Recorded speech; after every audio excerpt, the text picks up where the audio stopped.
Like a couple of years ago, before my back surgery, I used to struggle doing 3.5 plates. It's like when you age, you just get strong as shit.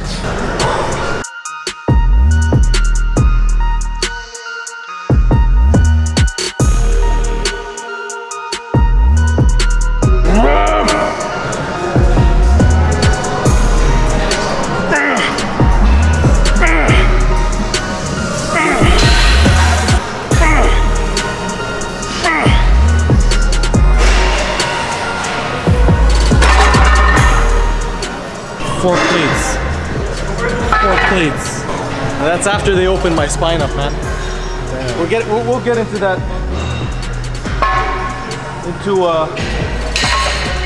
To my back surgery. We'll get into that maybe in the next episode. We are doing 3 sets per exercise.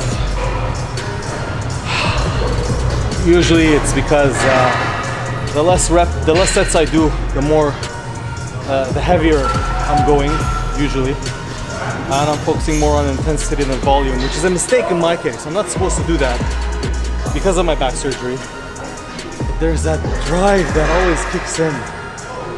And I think this is my biggest challenge into trying to compete again, is that control. Like, this is the time in my life where no, I don't want that extra power and strength, and I need to control it.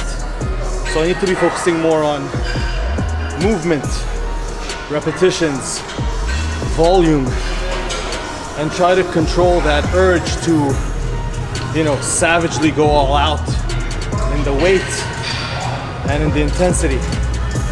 I think that would be my biggest challenge, because at this point, one mistake and I'm fucked.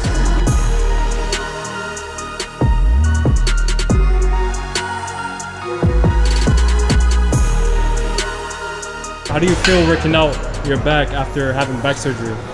Well, I mean, I haven't really took that much time. My surgery was July 2020, so it's been a year and 4 months now.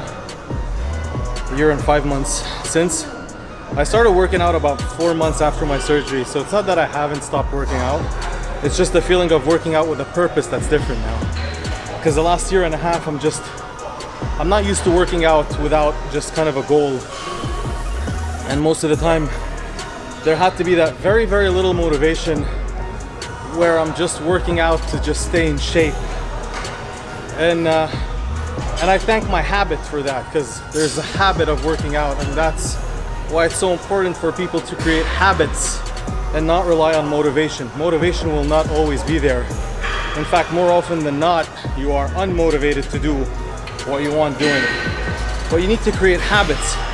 And the reason why you have to create habits is because when things get stressful in life, when you have certain things that happen, when things change in your life to a way that you don't want them to change, the first thing you do is you fall back on your habits. So let's say you're a stress eater. You eat a lot when you get stressed. The second you get stressed, the second you have problems, the second you have relationship problems, work problems, the first thing you're gonna do is gonna eat. It's because you have the habit of eating when you're stressed. I've created a habit of always working out. Granted, I was working out for goals, to compete, to build my career, and the last year and a half, I didn't have that. I didn't have a goal to work out. My business is running itself. I'm doing fine. My YouTube is generating views. I get paid. And I don't need to work out anymore. But because I've created the habit over the years of working out, I still kept working out. And now finally, there might be that goal again. And to answer your question, the feeling that I might be working out for a goal is very, I don't know what's the word. Like, I feel lively, which I haven't felt in a very, very long time. And that's why I have to do my absolute best to control that energy and that fire. Like, I just need to constantly tell myself, chill, because I'm not as solid as I used to be. And there is a very high risk at this point in what I'm doing.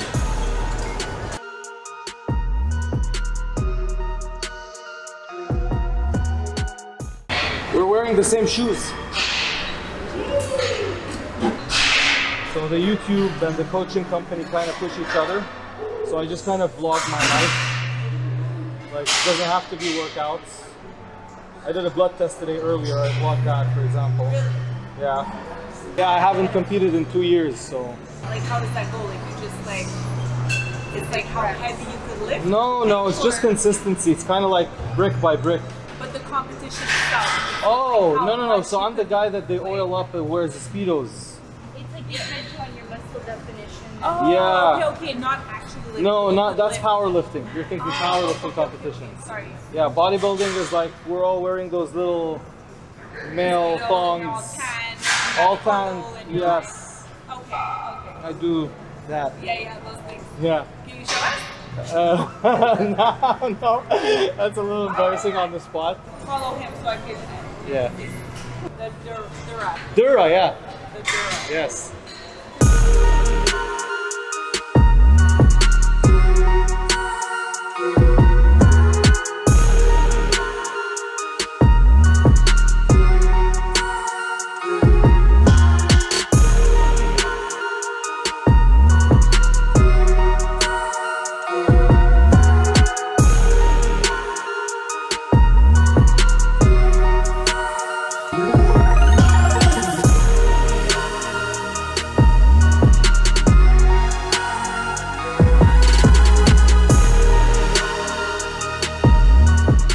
What's the difference between the different grips that you use? I noticed in the other machine you use one type of grip, and this machine you use another type of grip. Yeah, I mean each grip will hit a different part of the back, and it's very structure specific. So some people, for example, with doing close grip would get the inner part of the back, like inner thickness. I personally feel it sometimes more on my lats. So like every part hits differently. Like even for example with the pull downs of the cable that I was doing. Yeah. So if I'm a little back and I come down like that, I'm kind of hitting more of my lats from the front area right here, or just the lats in general. But if I move a little forward and I kind of bring it down towards directly on my head or in the back of my head, then I'm getting kind of also the inside traps of my back and the kind of the inside of my back thickness, and even a little bit of the rear delts too. So it's very structure specific. Yes. Awesome. So because I cannot do deadlifts anymore, what I do is back pulls. So it's kind of like deadlift, but not really. It's a lot safer. It still targets the lower back. And sometimes I mix that with hyperextensions.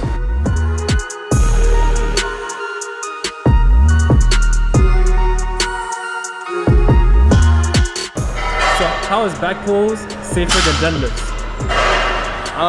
Well, it's not free weight like with deadlifts.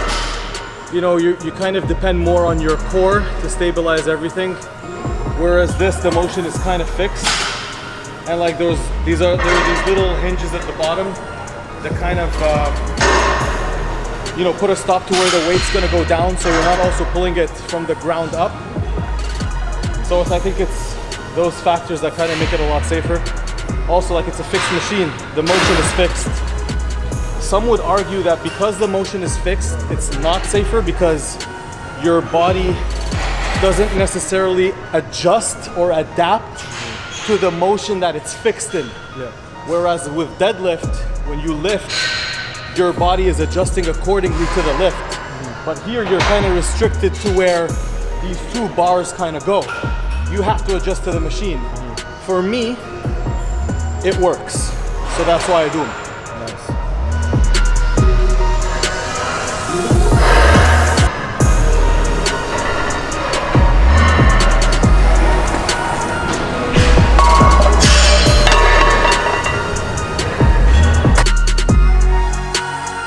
We are done, and yeah, I still have biceps to do, but I've already filmed biceps a few days ago. It was my first episode, so it's kind of pointless.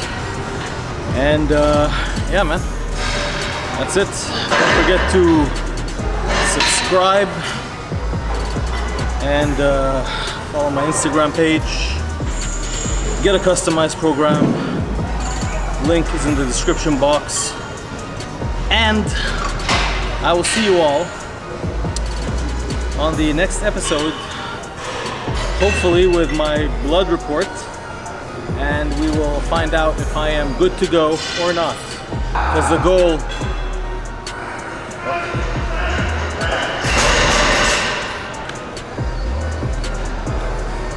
goal is to compete and step on stage again.